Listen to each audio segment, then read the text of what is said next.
पण आम्ही सुरुवातीपासून सांगत होतो की ही योजना ही धारावी पुनर्वसनाच्या नावाखाली जमिनी देण्याचं काम जे चाललंय मोठं षडयंत्र आहे.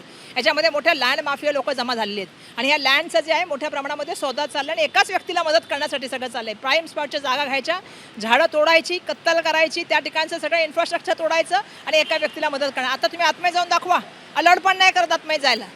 असं काय चाललंय मला माहीत नाही.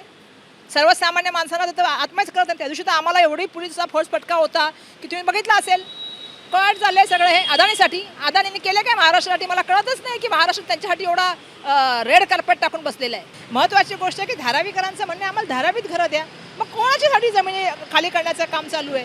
राज्य सरकारच्या सगळ्या जमिनी, केंद्र सरकारच्या सगळ्या जमिनी 10 ते 25% रेडिएटरमध्ये देण्याचं काम चाललेलं आहे, जे अदानींच्या फायद्यासाठी सगळं चाललेलं आहे. एका व्यक्तीसाठी MRTP कायदा बदलला जातो, एका व्यक्तीसाठी दुग्ध विकास मंत्र्यांच्या माध्यमातून निघालेला GR असतो तो पुढे जाऊन कॅबिनेटमध्ये मंजूर होतो.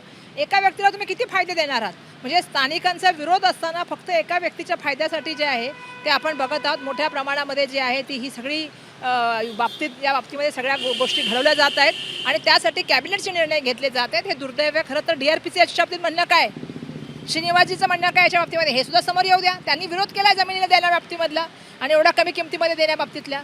मग हे कोणासाठी चाललेलं आहे? जेव्हा अधिकाऱ्यांचा विरोध असताना UD डिपार्टमेंटचा विरोध आहे, DRPचा विरोध असतो, तरी पण कॅबिनेटमध्ये जाऊन असे निर्णय घेतले जातात फक्त एका व्यक्तीच्या फायद्यासाठी.